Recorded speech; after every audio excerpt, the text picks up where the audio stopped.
চৌঠা মে ফলাফল কি হবে তা নিয়ে যখন জল্পনা রয়েছে সর্বত্রই, জিতলে আবির খেলায় মাতবেন রাজনৈতিক দলের নেতা কর্মীরাও।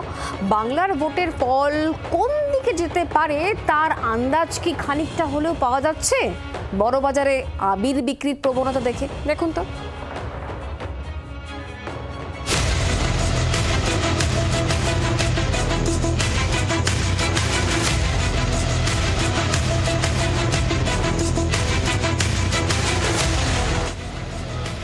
আগামী সোমবার ভোটের রেজাল্ট, আর ওই দিন সবুজ আবির উঠবে নাকি গেরুয়া ঝড় উঠবে তা নিয়ে এখন গোটা রাজ্য জুড়ে জোর চর্চা।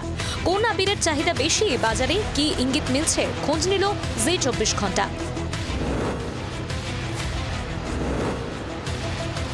বিক্রেতারা জানাচ্ছেন 23শে এপ্রিল প্রথম দফা ভোটের পর বড়বাজার খোংরাপট্টির আবিরের হোলসেল দোকানগুলোই হু হু করে বাড়ছিল গেরুয়া আবিরের চাহিদা। কিন্তু খেলা ঘুরে যায় 30শে এপ্রিল থেকে। ওই দিন সকাল থেকে হঠাৎ করেই ডিমান্ড বেড়েছে সবুজ আবিরের। আবির বিক্রির কাঁটা বৃহস্পতিবারের পর থেকে অনেকটাই হেলে রয়েছে সবুজের দিকে।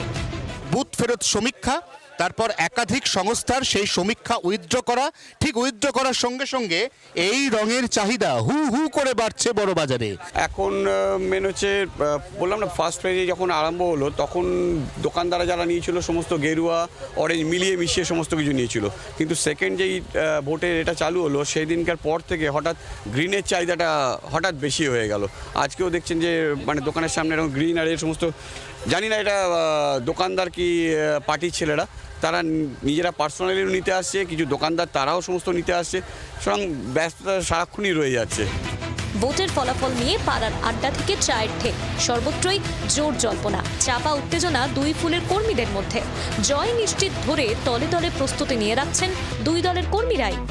দফায় দফায় স্ট্রং রুম পাহারা দেওয়ার হিড়িক নজরে পড়ছে এমনকি হেভিওয়েট ভিভিআইপি প্রার্থীদের মধ্যে। এই অবস্থায় আবির বিক্রির এই তারতম্যের সমীকরণ আসলে কিসের ইঙ্গিত এখনো পর্যন্ত বোঝা যাচ্ছে না। বোঝা যাবে সোমবার চৌঠা মে ঠিক সকাল 11টায়। জি 24 ঘন্টার জন্য ক্যামেরায় দীপের সঙ্গে অয়ন, বড়বাজার, কলকাতা। বাংলার আওয়াজ, বাঙালির আবেগ, জি 24 ঘন্টা।